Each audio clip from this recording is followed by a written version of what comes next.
going on, y'all? Thank y'all so much for being here. So as you guys can see, I'm not in my cabin anymore. I'm in my bedroom, aka my man cave, aka the garage. Come in.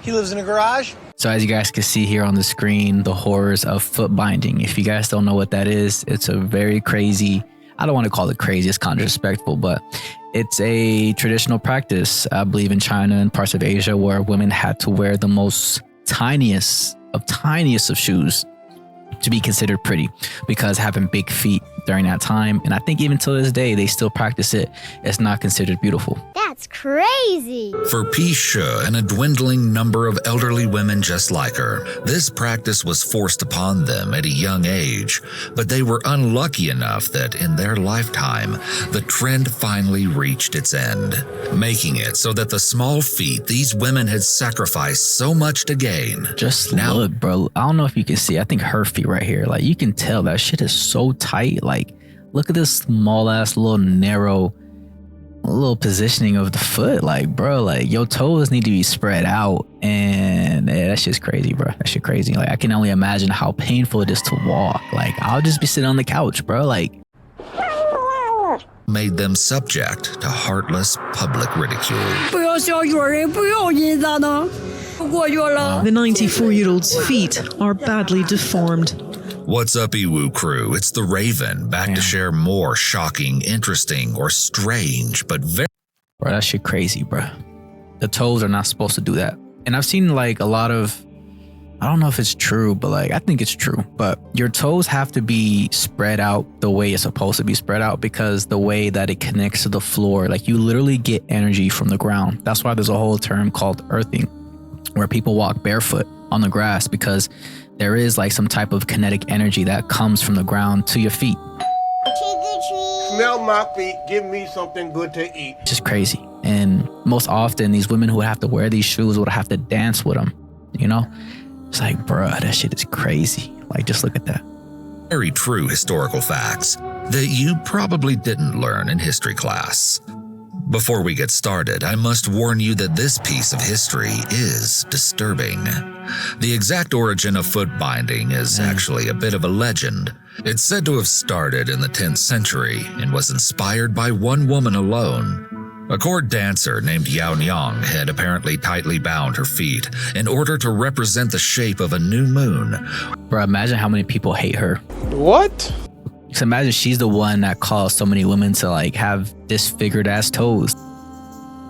But at the same time, if we put ourselves in their shoes, they probably thought that what she did was, you know, something sent from God, you know? So I'm not here to bash anybody's culture or tradition, because I know to this day, I feel like people still practice that, because I know for a fact that, you know, those women who have to wear those rings on their neck to like basically extend their neck out, and they have to wear that shit for years. They can't take that shit off. Like, they have to shower with it. You know what I'm saying? Like, I don't know if you guys know, I don't know what country it is, but I know it's in Asia, like where women literally have long ass necks because they have so many damn rings literally constricting that shit and making it, you know, making their neck grow because of the gravity and the push and all that shit. Like, bruh. The police. Or to make them hoof-like. In some versions of this story, Yao Nyang is a dancer and also one of the emperor's favorite concubines. As the story goes, Emperor Li Yu, who ruled one region of China between 961 and 975, became entranced by the way that Yao Nyang could dance just on her toes, while inside a 6-foot golden lotus festooned with ribbons and precious stones. This became known as the Lotus dance. The other women of the court, or other concubines, depending on the story, started to imitate the distinct shape of Yao Nyang's feet because of how much the emperor enjoyed them. In another legend, the practice of foot binding began when it was ordered by a Shang empress who had a club foot. This story goes that in the court she made foot binding a compulsory practice. No matter the exact origin story, the practice of foot binding started to spread. Bro, look at that. Like, these are her toes. Look how they're like literally pressing on the bottom of her foot when her toes are supposed to be over here. But mostly among the women of the court and the elite. This made bound feet a sign of status and became very fashionable. Small feet also began to represent ideal femininity and was a symbol of refinement, just like how a tiny waist was desired in Victorian England. Damn. Though it started as a courtly practice, it grew in popularity across China, and over multiple dynasties it began to spread out into the countryside. It spread until it was common across most of China by the 19th century. Not only were bound feet an expectation for women, but the size of her bound feet would actually dictate how good. Bro, that shit's crazy because it really looks like a high heel. Like, bruh. So imagine how many years she had to wear those shoes for her feet to look like this. Literally looks like she's wearing high heels without wearing high heels, bruh. Like, this is crazy work. This is crazy work. And I've seen, you know, this stuff before, but that's when I was younger. Like, I didn't really like, but now that I'm older and I really understand that these women went through so much pain, bro. Like imagine working an 8-hour shift with some small ass shoes, bro. You're not gonna make it out. Like, if my shoes ain't comfortable, I ain't working. Like, your feet are so sensitive. And for these women to be forced to wear shoes to where it makes their feet look like this, crazy. Like, imagine, like, back then, I'm not even gonna say it, bro, but since I said it, might as well say it. But imagine if they had an OnlyFans and they were like selling their feet pics and your feet look like this. That means you was making guap, like guap. Damn. Bit of a marriage the young girl would be able to make. Bound feet of a certain size became translated into a type of currency. The most desirable foot size was a mere 3 inches, called Golden Lotus. This looks like somebody's hand that was holding on to like an M3000. And if anyone doesn't know what an M3000 is, it's a firework that's damn near a grenade. Toss that grenade! But I feel like this is what your hand will look like after you hold an explosive in your hand. I don't know why I'm like tracing with my freaking mouse, but man, it's just crazy to see this shit. Because that shit, like, if you were to look at it without the context, you wouldn't even know what that was. You'll think this is somebody's hand being amputated, but this is somebody's feet, bro. Like, damn. Just take a second to imagine what that might look like. 4-inch feet were called Silver Lotus and were still a respectable size, though not as desirable as the Golden Lotus. 5-inch feet, however, had the name of Iron Lotus and held little currency. Women with Golden Lotus feet could bring upward mobility to their families through good marriages into money. But the girls with Iron Lotus feet may have occasionally struggled to make a match. Hold on, bro. Let's go back a little bit. So imagine this is somebody's foot. This is how big. Hold on. Where's my mouse? Okay.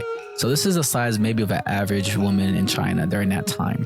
And they would have to fit this motherfucking foot in this small ass shoe. That's why they toes right here go under, because they literally have to force this big ass foot in this small ass shoe. I just want to say, bro, that's a crime to humanity, but it's crazy how, like, back then this shit was seen as normal. Girls with Iron Lotus feet may have occasionally struggled to make a match. This excruciating practice started at a shockingly young age, so I have to warn you that the next descriptions are pretty disturbing. Footbinding began when the girls were as young as 4 or 6, but sometimes they were as young as 3 years old, or even as old as 12. One woman who had her own feet bound as a child commented on the young age that footbinding first starts by saying that young bones are soft and break more easily.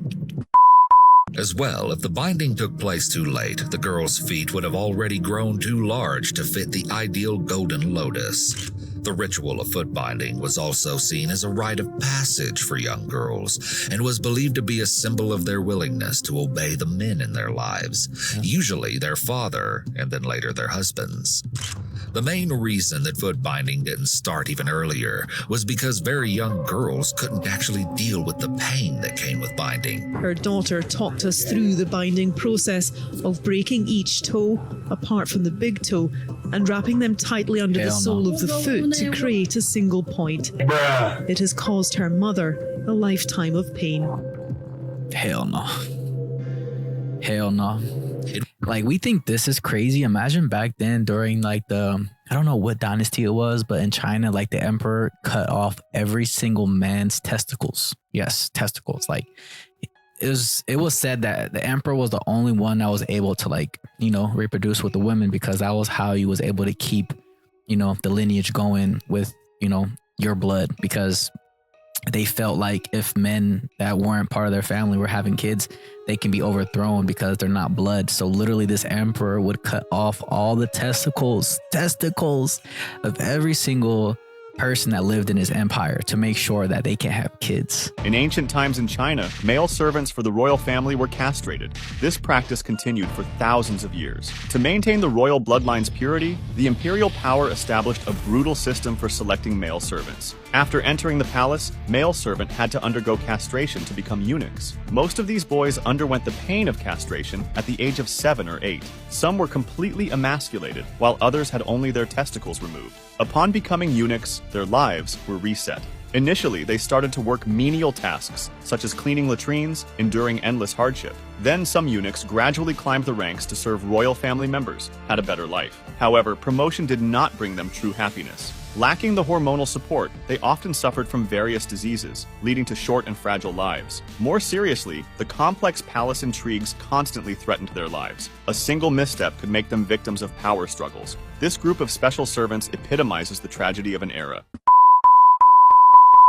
Believed that if they were just a little bit older, then they could be told the reasons behind the agonizing pain they would endure. As well, some sources say that binding usually started in the winter because it was believed that the colder air helped numb the pain. Damn. The actual process of binding feet was harrowing. Imagine It was often done as part of shit. a traditional ritual that would include practices intended to ward off bad luck. Earlier in the history, the process of foot binding started with women's toes being taped in triangular points, their feet beaten and then rubbed with herbs and oils in order to encourage the skin to loosen. Wow. Then the feet would be forced into small Lotus shoes. I feel like this is something that you would do to punish somebody for a crazy, unimaginable crime. Like, this will look like some type of like torture tactic. Like, I don't know. If I was being interrogated and they're like, all right, bro, you got to put these things on, I'm snitching on everybody because my feet, you know, bro, like, how can you walk? How can you run? Everything that we do consists of us being on our feet. So, like, just imagine how many women became crippled because of this practice. It's unfathomable, to be honest. But I'm gonna cut the video here. It's 15, 20 more minutes longer. But yeah, man, it's just really interesting to go back in history to show you guys again how far we have come. And I hope this is not still being practiced today, because that would be crazy. But all right, y'all, thank y'all so much for being here. Hopefully y'all like this video. You know what I'm saying? I'm trying to make more content. I've been hiding a little bit ever since my Instagram got banned and shit. And now I have my new IG, so I'm trying to be very careful with the way I make content. I gotta avoid certain words. I just want to say